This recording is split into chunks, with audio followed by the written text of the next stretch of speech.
Ghana Tonight is brought to you by Flamingo Paint. Superior durability, superior hiding, superior coverage, simply superior. Sasso insecticide spray and coil.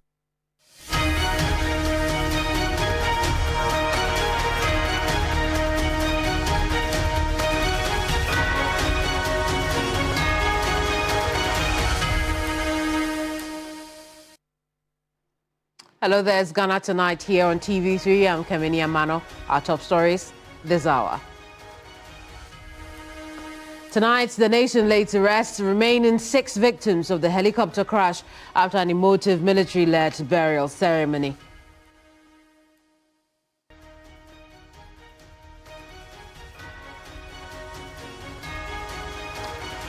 Also tonight, we put a sharp focus on Bogatanga Technical Institute, where 6 students were injured in violent protests leading to a shutdown. Meanwhile, the Bar Association, the UK Bar Association, calls for immediate reinstatement of suspended Chief Justice Gertrude Tokonu, but Ghanaians will not have it. I'll explain.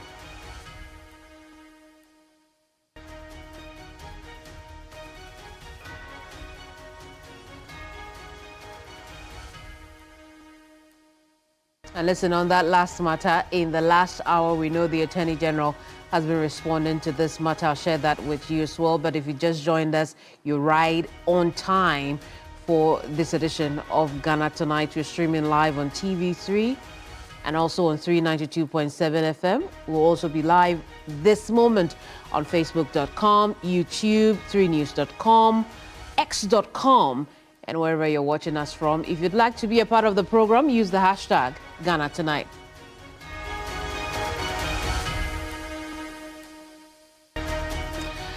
Let's bring you a summary of the night's biggest stories in Ghana Brief.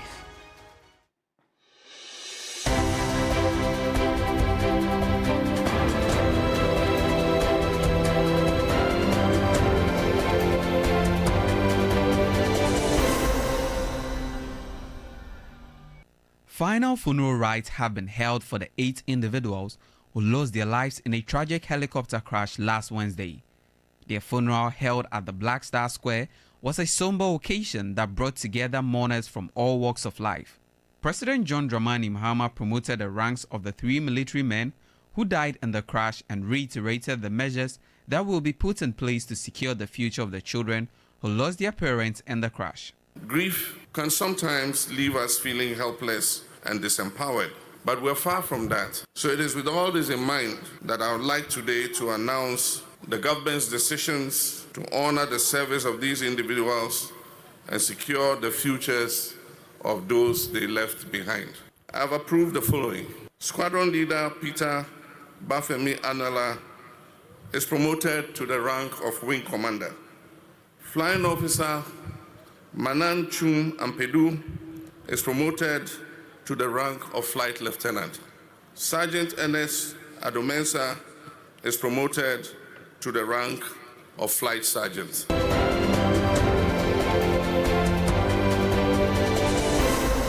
The Institute of Chartered Economists Ghana is urging the government to intensify the fight against illegal mining as the most fitting tribute to the 8 heroes who lost their lives in a recent helicopter crash. These individuals were actively involved in the anti-Galamsey campaign and, according to the ICEG, were valuable contributors to the nation's economic growth.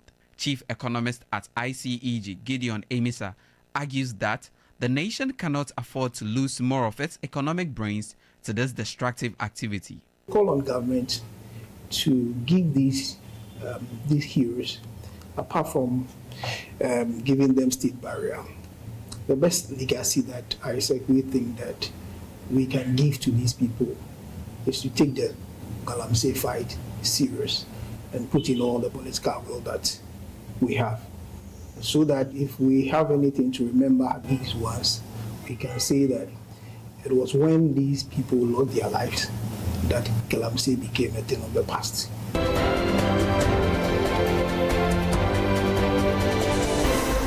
Current and former leaders of the National Union of Ghana Students, NUGS, held a candlelight walk to honor the memory of Dr. Edward Omane Boama and Alhaji Dr. Ibrahim Mutala Mohammed. Former Finance Minister and Member of Parliament for Karaga, Mohammed Amin Adam, said the souls of the departed would be happy if illegal mining is brought to an end. The best honor we can give to them is to bring Galamsey to an end. That will be the greatest legacy, the greatest honor. You know, they died in the course of duty relating to the fight against Galamsey, and that for me will be the greatest honor. We can build monuments, we can build, various structures in their names. They will not be happy about all those. What will make them happy where they are is to hear, if at all they can hear, that we have ended Galamsey.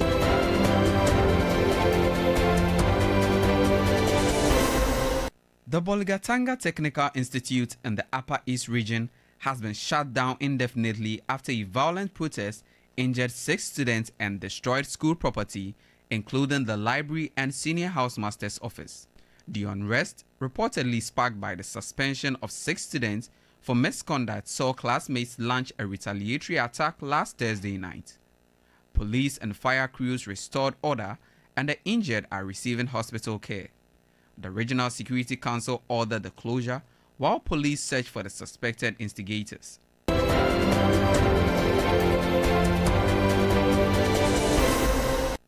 The Ministry of Communication, Digital Technology and Innovation has begun fining MultiChoice Ghana 10,000 Ghana cedis daily for failing to submit detailed subscription pricing data requested under the Electronic Communications Act. Minister Samuel Nati George said the information, including bouquet structures, taxes, and comparisons with other African countries, is needed to review and potentially reduce fees. He warned that DSTV's license could be suspended if prices are not lowered by September 6, 2025. The minister stressed that the fine is a legal enforcement measure separate from ongoing stakeholders' talk, and assured that any tax adjustment will be considered once the data is provided.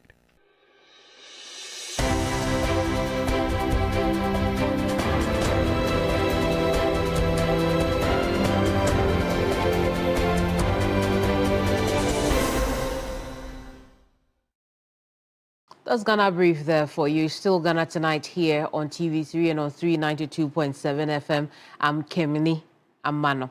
Now, all 8 victims of last Wednesday's crash laid to rest. Tonight is Spotlight on reflections from surviving relatives.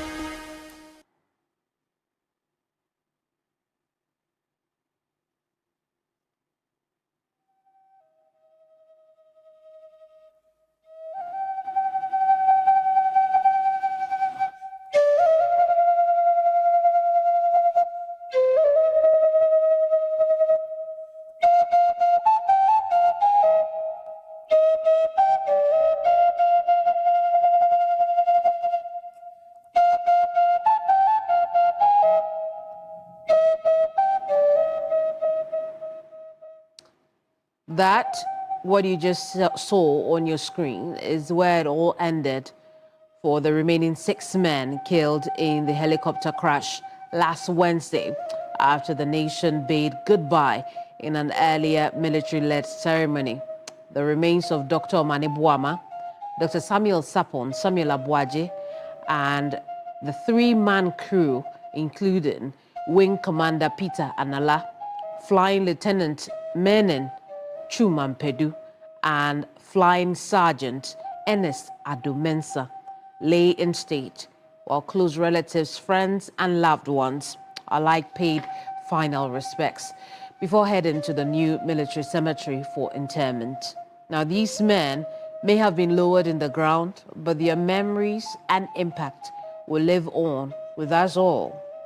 Let's bring you some reflections now. We'll start off with the tributes from the children of Dr. Mane Buama, our defense minister.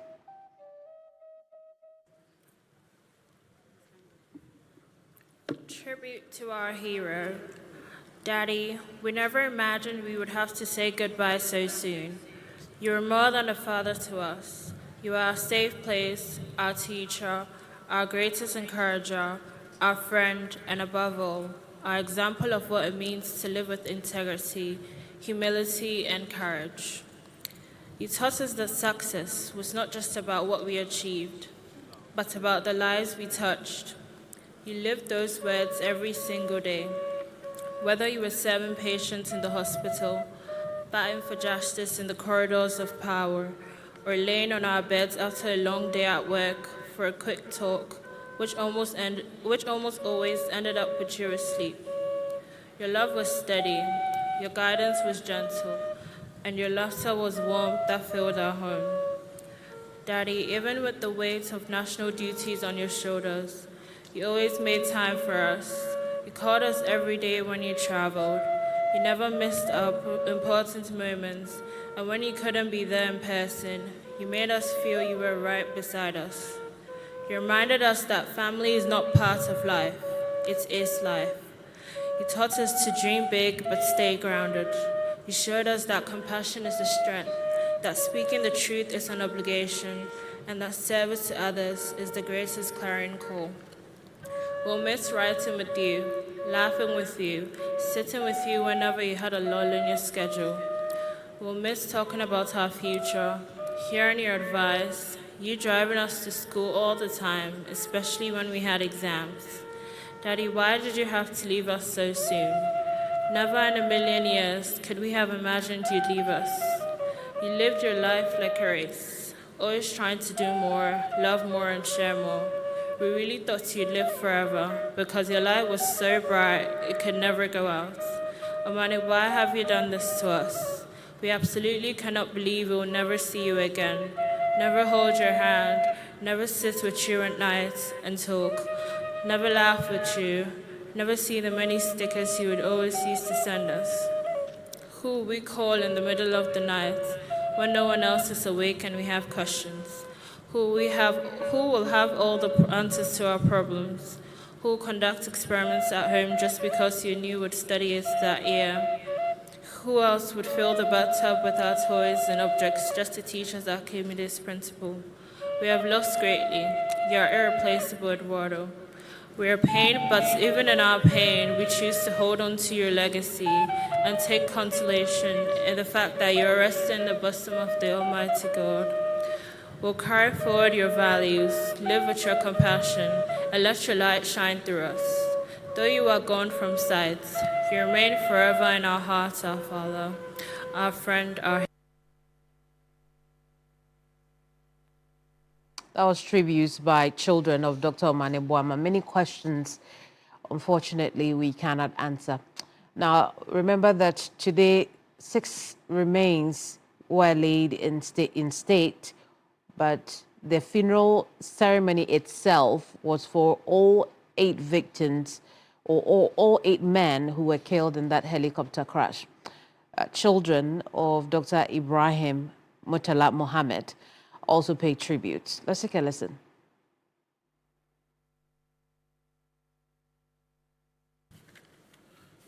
Tribute.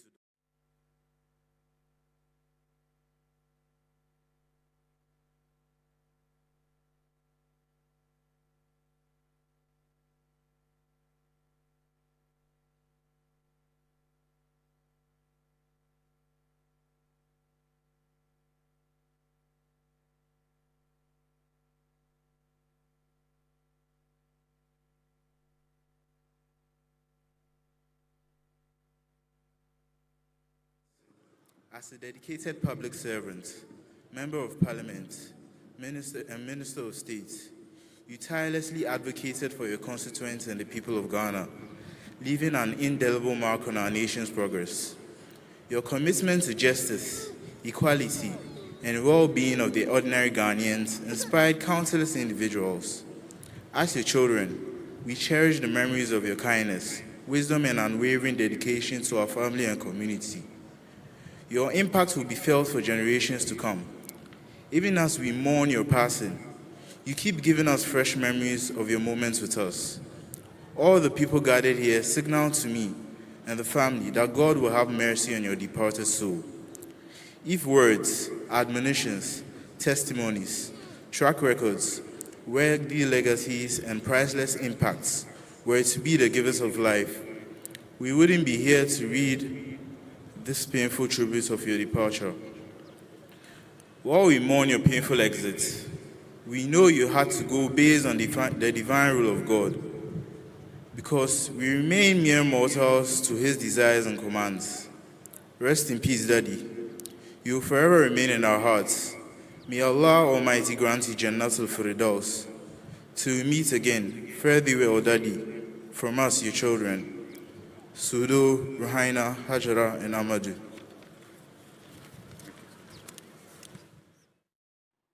We can now also bring you reflections from the children of Alhaji Muniru Limuna.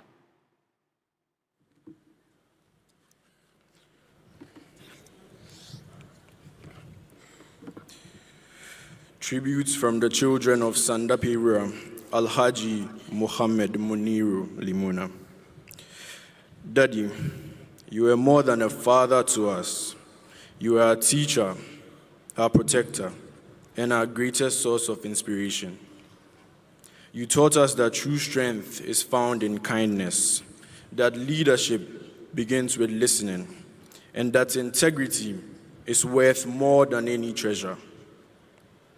You carried your responsibilities with grace, never letting the weight of your work overshadow your role at home. Even when the nation called, you always made time for us. Whether in laughter at the dinner table, words of wisdom before bed, or your quiet presence when we simply needed you nearby. Daddy, watching you serve Ghana with the same love and dedication you gave to our family showed us that service is not just a duty, but a calling. Something you embraced with all your heart, no matter the sacrifice. Your love for people extended far beyond our home. Through your kindness, generosity, and open heart, you became a father to many. Because of you, we have brothers and sisters in every corner of this country. People bound to us, not by blood, but by the family you created through love, trust, and respect. You were a father, an uncle, a mentor, and a guide to so many whose lives you touched. You taught us to dream without fear, to believe in our abilities, and to hold fast to our values, even when the road is difficult. We can also hear from the spouse of young Samuel Abuaje.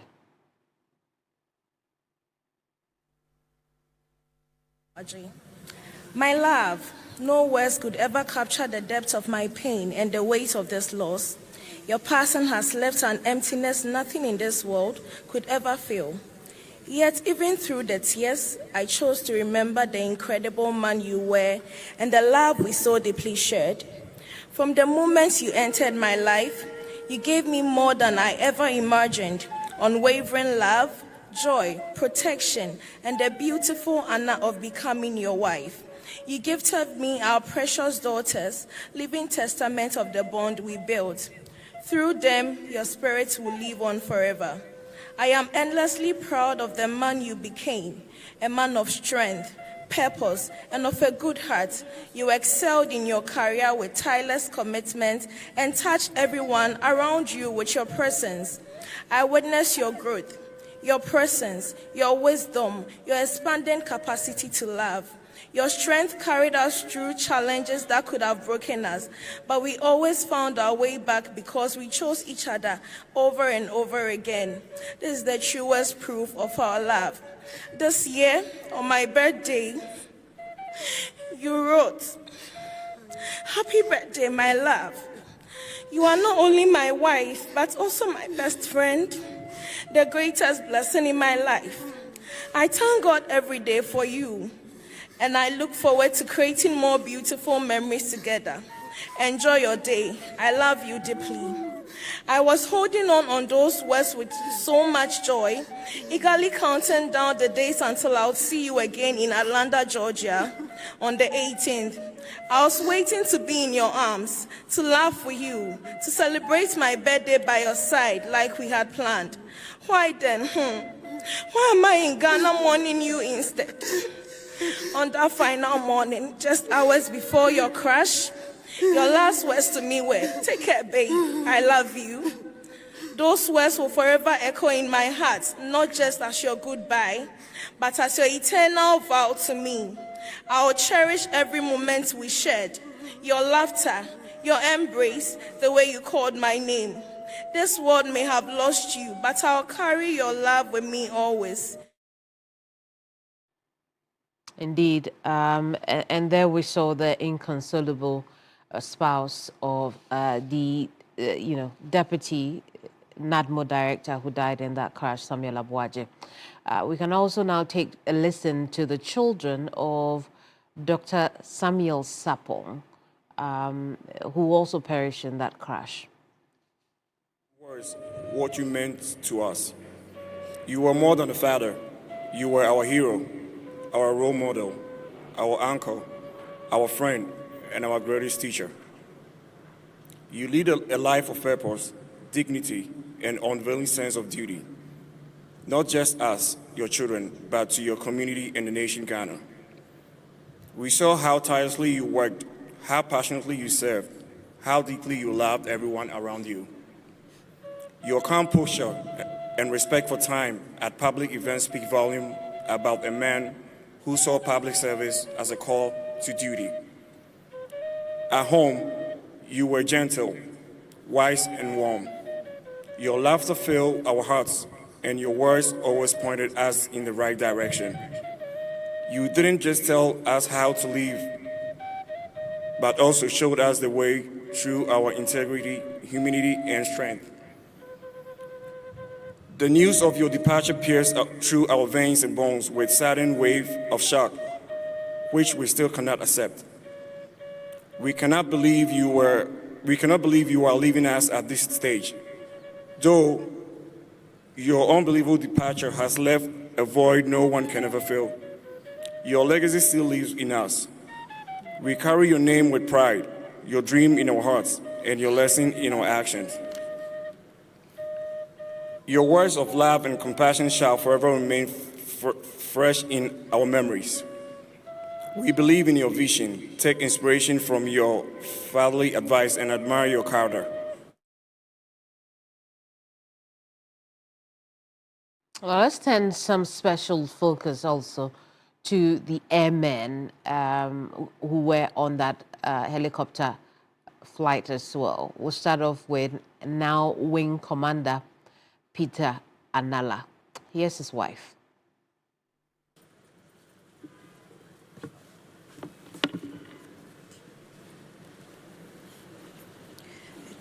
A tribute to my beloved husband. Bafemi, the Bible says in Ecclesiastes 3 that there is a time for everything under the sun. A time for planting and a time for harvest. A time to be born and a time to die. But Peter, this is not the time the Bible spoke about. Bafemi, as I affectionately called you, was my answered prayer. From the moment I met him, my life has never been the same. My husband was a hard-working man. I have never seen a person more dedicated to his work. Peter told me he would never allow me lift a finger because he would lift both hands for us. And true to his word, I have not had to struggle for anything. Peter took care of his family just as he took care of his friends. He did everything to make sure my life was comfortable. My husband was a go-to person for everyone who knew him, sacrificing and laying down his life to come through for anyone in need. Anyone who knows Peter knows that he would go hungry for the sake of his loved ones.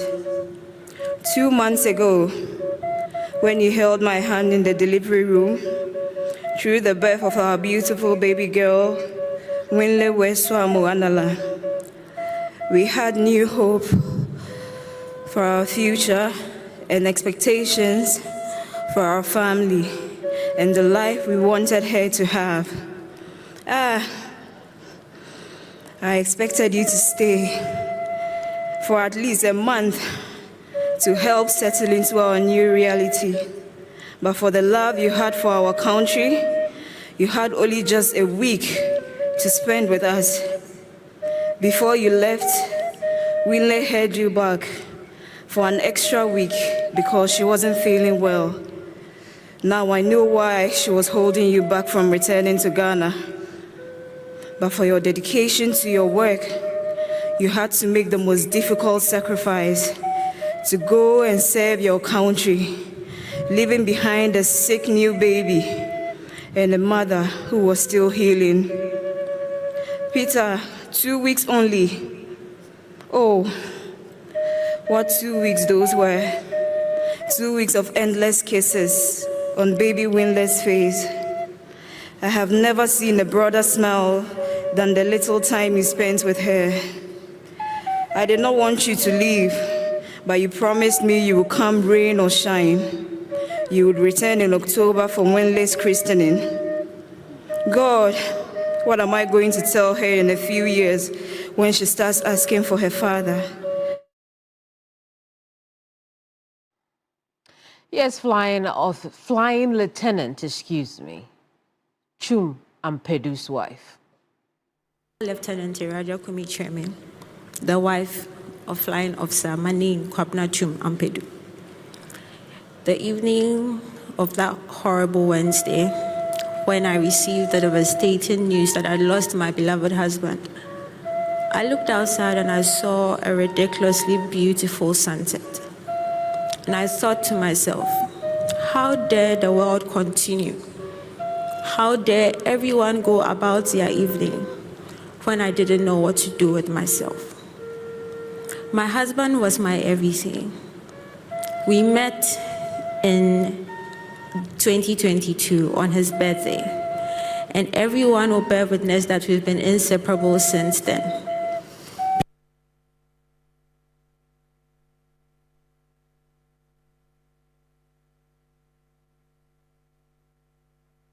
Understand what we had.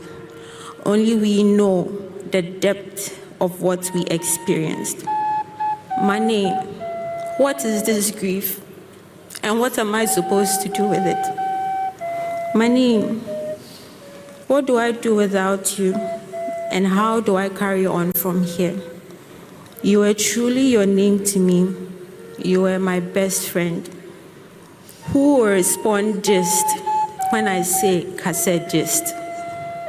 Who will make my life comfortable now?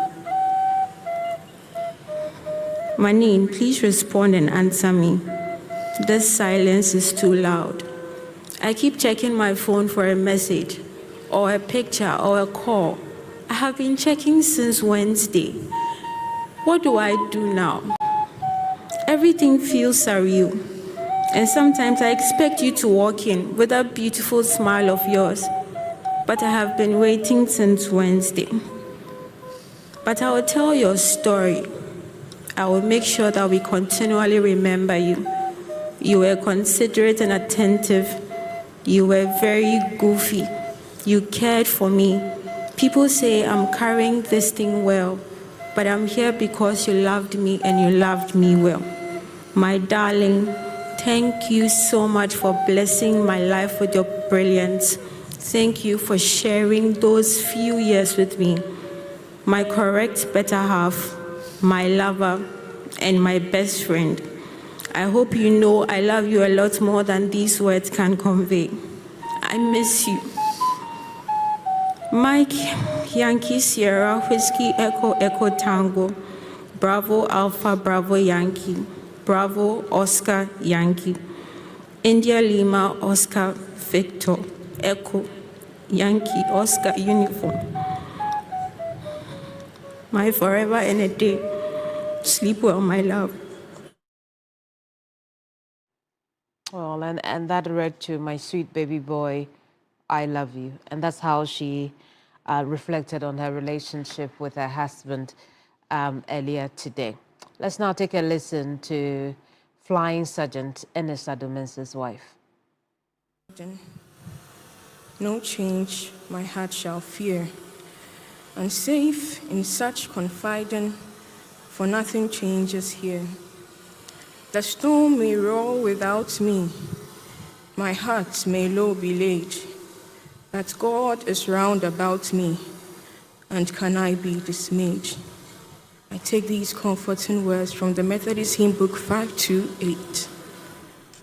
To my biggest cheerleader, the kindest of hearts, my big brother and my manche. Putting words together for your tribute is the hardest task I have ever been given. My heart aches beyond words, thinking of not seeing your beautiful receptionist smile, as you called it, or hearing you call me Manye 100 times in a day. You gave me the experience of being deeply understood, genuinely supported, and utterly loved. You often said, Manye, I'll give us a life that many people would wish to be in your shoes. Anche, these shoes you've put on me, no one wishes to wear. Should I say you lied? No. Because I know if you had control over life, you would choose to live 1,000 years just to make me happy. Anyone who knew you attests to the exceptional humility you had, hard work and pure dedication to service, earning you the name Ejumera. The Z9 helicopter was like your first child, and in every conversation you would find a way to bring it up. You would spend long nights reading and researching on how to care for it. Amusingly, I suggested we get married on your birthday, 5th July, so you would never forget our anniversary. Heartwarming and heartbreaking at the same time, isn't it? And we our condolences to the family. We wish the families the very best in these difficult times. But I do want us to hear from the #1 gentleman of this country, President John Dramani Mahama, as you may have heard me announce these airmen by their new titles. And that's because the president posthumously, as a commander-in-chief, promoted them a few steps ahead. He also talked about what will be done to support the surviving spouses and particularly the children. Take a listen to President John Dramani Mahama. Grief can sometimes leave us feeling helpless and disempowered, but we're far from that.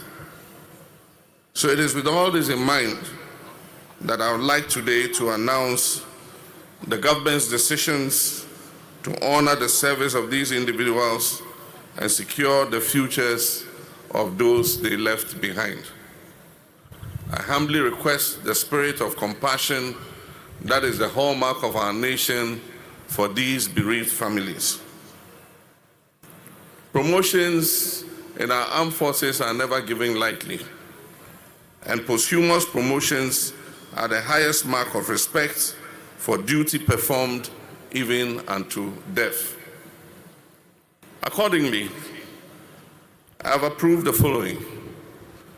Squadron Leader Peter Bafemi Anala is promoted to the rank of Wing Commander.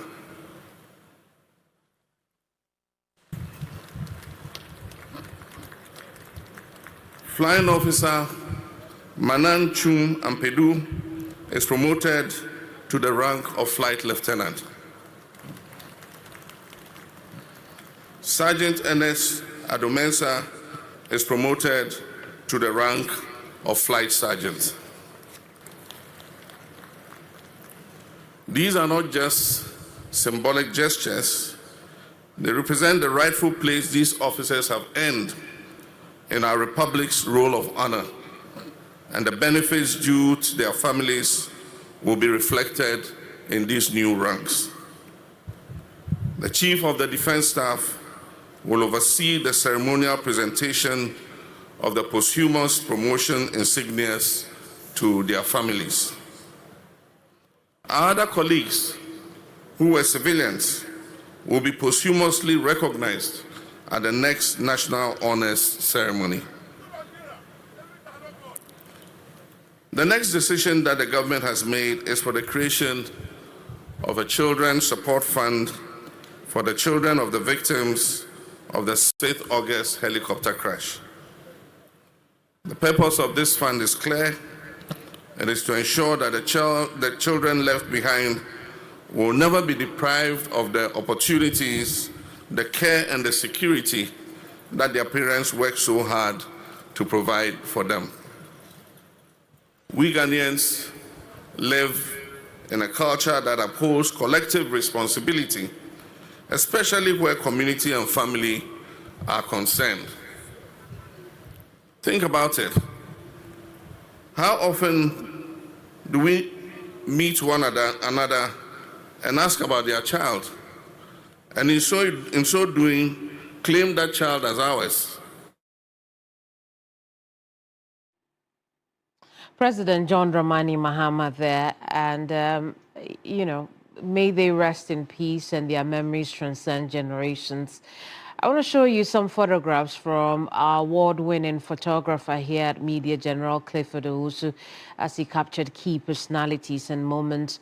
I'll take a break after that. When we come back, we'll talk about the violence in schools. Don't go away.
Why are more and more professionals choosing Flamingo paint?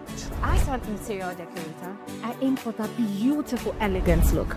Flamingo paint has great hiding ability to cover and transform old walls easily with just one coat. Impressive. For me, as a professional painter, I love Flamingo paint because it is small paints that paint huge area, meaning more profit for me. Great value for money. As an architect, Flamingo paint, with its well-researched and solid composition, guarantees durability for all my buildings. Flamingo paint, superior hiding, superior coverage, superior durability. Flamingo paint, simply superior. In my line of work, a confident smile is everything. Kel Charcoal Toothpaste keeps me on top of my game and ensures my smile is always radiant and bright. With the tiring nature of my job, we spend several hours under the scorching sun. To keep our teeth white and our breath fresh all the time, we use none other than Kel Charcoal Toothpaste. Kel Charcoal Toothpaste. You're on a Kessie and in a kit one. Samayo Kendini, who be here, Semetra Sapapadia to Amame Manfo, Kel Charcoal's natural ingredients, and a bomb is so buying, and Maniswing, Nesansu Mama Hoto so a will beg you. Kel Charcoal Toothpaste. Choose Kel Charcoal Toothpaste for anti-cavity, whiter teeth, and fresher breath all day. Available in 80 gram and 150 gram. Grab yours today. Kel, happy smile. This advert is FDA approved. Yes, next. Hey, Nadia Benson, Me didn't tum. Mr. Freddy Calico, just call me cockroach. Now, Mr. Freddy once now. Hey, is that you? Impruka. Yeah. Captain Mosquito, double the action.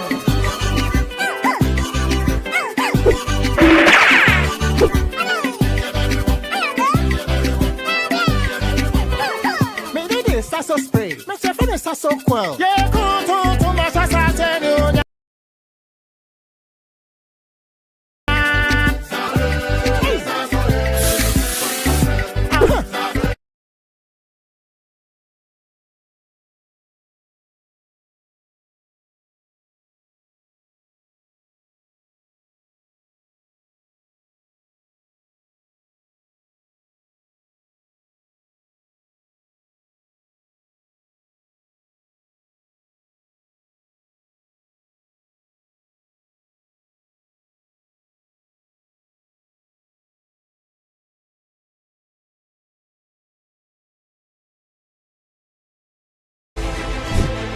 Reporting from the Takoradi Market Circle, from the heart of the Upper West Regional Capital, from the heart of the Ashanti Kingdom, reporting from Sunyani, from the Central Business District of Navrongo. The parliamentarians are on recess. This is where it all unfolds. The moments that potentially alters the course of our nation and the world. These are the individuals we recognize, the voices we amplify, who appears on screen and who contributes behind the scenes. With professionalism at our core, we bring you news you can trust, impact journalism that makes a difference. This illustrates how diverse perspectives enhance our strength and reinforces our mission. This is 3 News, leaders in breaking news, exclusive interviews, facts and analysis on TV, radio, online and digital. 3 News, first in news.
It's Ghana Tonight live on TV3 and on 392.7 FM.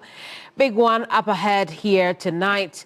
The Attorney General has been responding to the UK Council, Bar Council, so to speak, as far as their call on the President to immediately reinstate the suspended Chief Justice Gertrude Torkornoo is concerned. We've got that story for you a little ahead. But right now, the Bolgatanga Technical Institute in the Upper East region has closed down indefinitely after violent student protests that injured 6 students and caused extensive damage to the school property in the Devil's Hour on Friday, following a violent student protest in the early hours of Friday. I already said that. But our sources tell us the protest is an act of retaliation for the suspension of 6 students over misconduct. The agitated students burned the school's library and the senior housemaster's office. Let's connect now with Castro Senyala, who's been covering this story for us. Castro, now talk to us.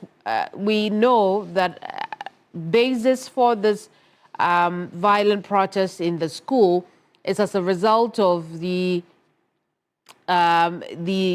punishment or sanctions for the 6 students, but how did it trigger the events that followed? Yes, Keminni, good evening. From what we understand from security sources, it appears the suspension didn't go down well with a section of the students who are friends or support those who have been suspended. And so that is what triggered the unrest today. We understand that the students who were still on campus and their friends who have been suspended sort of connived, they planned. And so those on campus planned, took positions, and when they realized that it was safe enough to strike, if I can put it that way, they invited their colleagues who had at the time been lurking around town, hadn't gone home following the suspension, and were lurking around town or in town. And so when they invited them, they quickly mobilized and came to the school campus. And that was when the whole show started. According to security sources on the ground, the students went haywire and began to attack anything they could, lay their hands on. They first of all started by setting the senior housemaster's office ablaze, and then went further to the school library, where they also torched it in equal measure. They then continued on to the rest of the parts of the campus where they could, destroy anything they could see. They destroyed polytanks, they destroyed vehicles, the school bus, a pickup. They destroyed chairs and tables, and in fact, destroyed everything. Keminni, I don't know if you've seen the pictures, but the library is what has made everything look so bad. And as I speak now, a lot of residents within the Upper East region aren't happy at all. Not because of anything at all, but the attack that, was perpetrated against the library is what has touched a lot of people's hearts in the Upper East region. And the conversation has been going on since morning when news broke of the attack or the protests at the Bolgatanga Technical Institute. Under control after the involvement of the police, correct?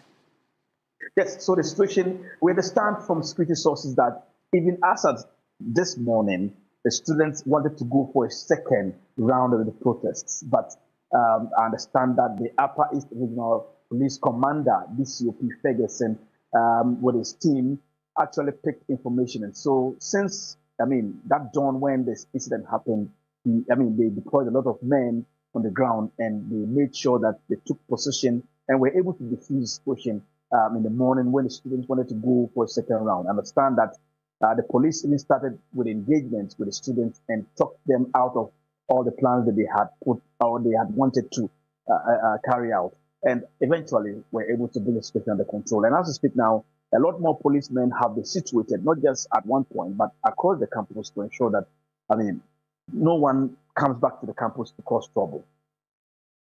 Let's zoom out of, Bolgatanga Technical Institute and look at the bigger picture. This is not the only violent incident the region has experienced in recent times. Talk to us about the trend we're seeing.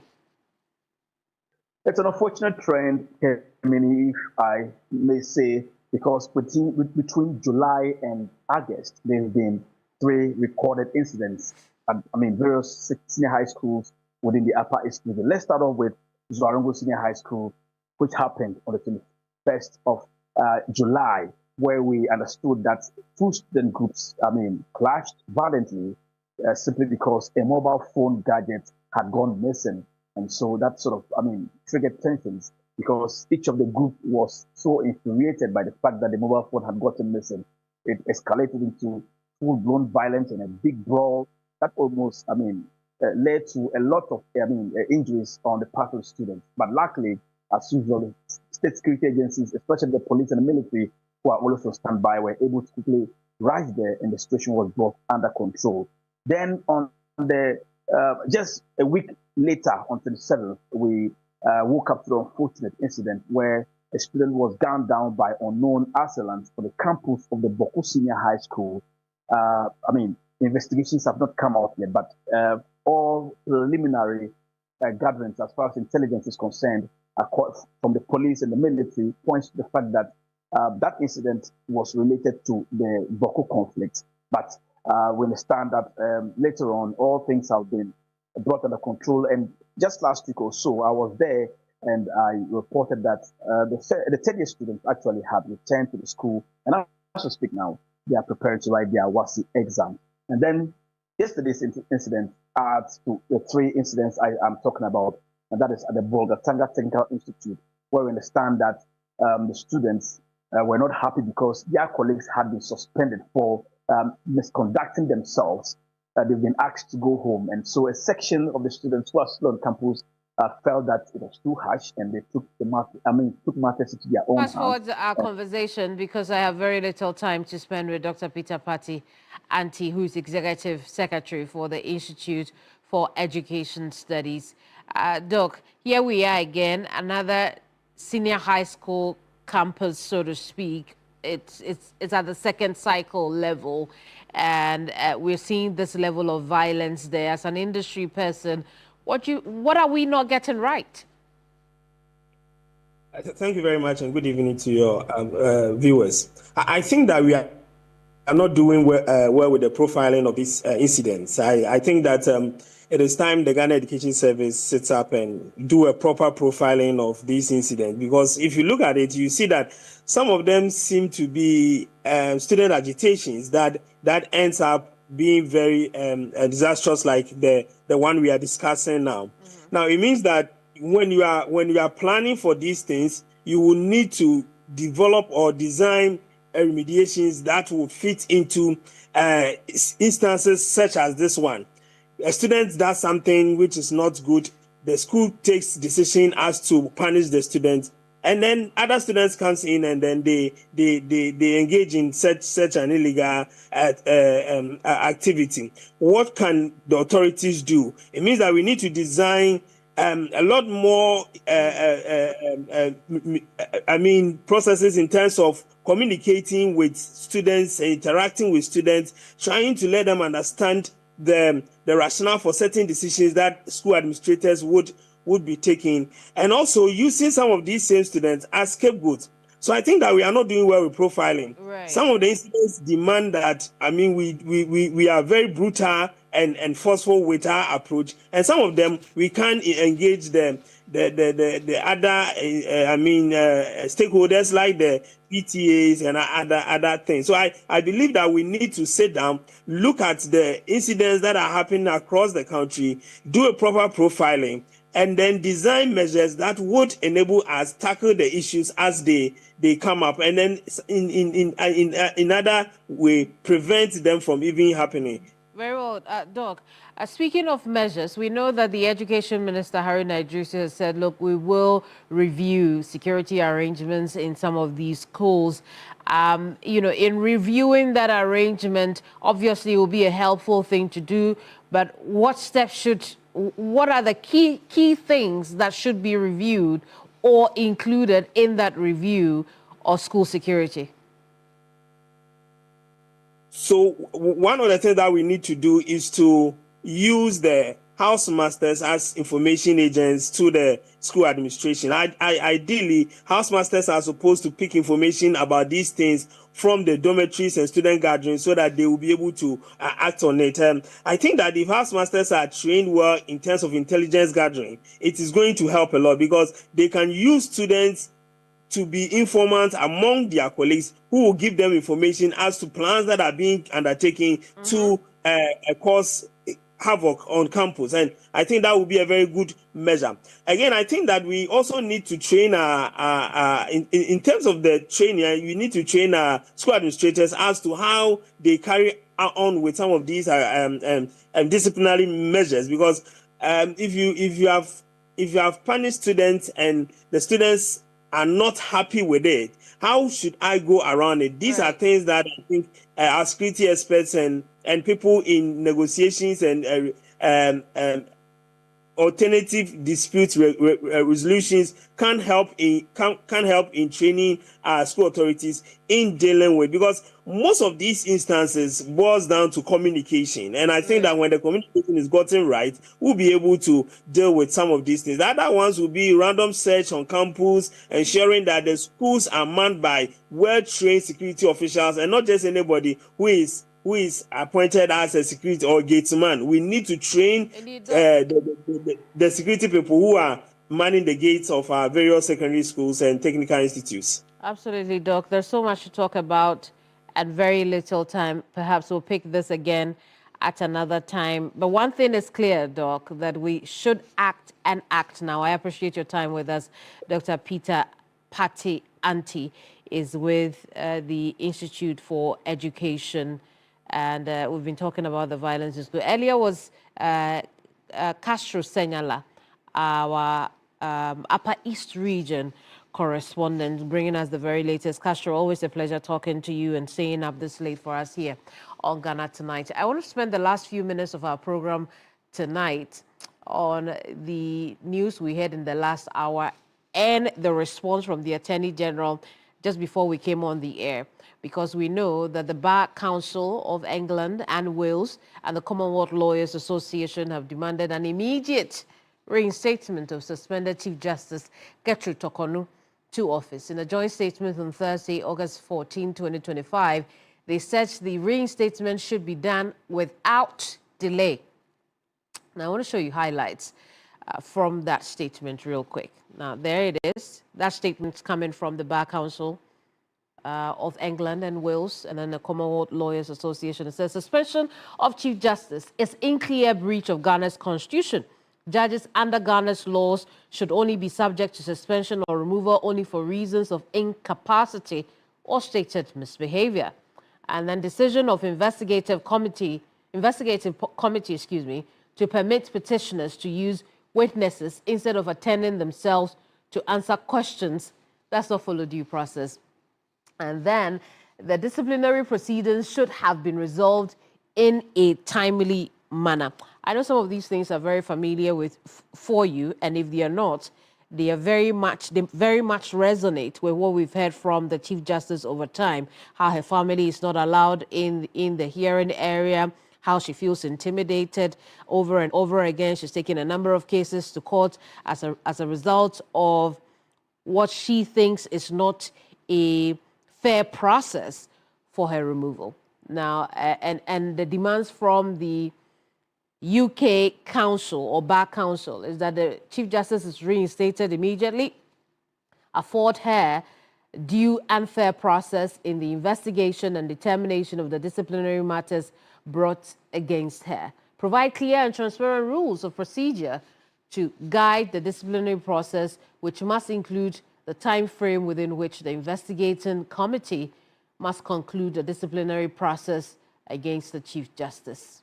So that's a summary of what we're hearing from the Bar Council of England and Wales and the Commonwealth Lawyers Association. Yeah, but I'll bring you some reactions from social media. I do want us to look at what the Attorney General is saying in response to this demand or these demands from the Bar Association or the Bar Council of England and Wales, and that statement came in the last few minutes just before we came on the air, right? And it goes straight to the point. So I'm going to read just a few for you. The government of Ghana acknowledges the joint statements express concern for judicial independence and commitment to constitutional governance within the Commonwealth. It is, however, a matter of serious concern that the BCEW, which is the Bar Council of England and Wales and the Commonwealth Law Association, issued the joint statement without first acquainting themselves, even in very basic ways, with the relevant constitutional provisions and the material facts of the matter. And on that note, they outline the material facts of the matter up until May 15, 2025. So I'll move on to point 6 on this, because that's where a response to the BCEW and the CLA come. It says it must therefore be emphasized that there has been no constitutional breach or executive overreach in the consideration of the 3 petitions, and these petitions are those for the removal of the Chief Justice. Applications for interlocutory injunctions and judicial review brought before both the Supreme Court and the High Court by the suspended Chief Justice and her associates,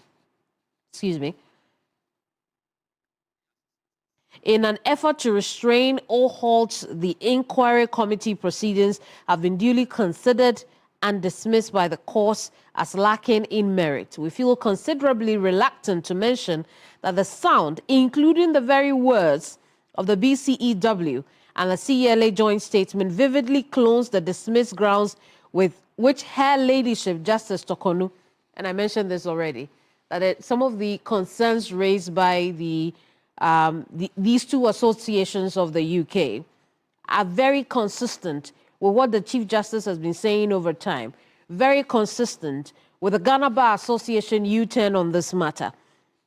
And the Attorney General makes the same conclusions, right?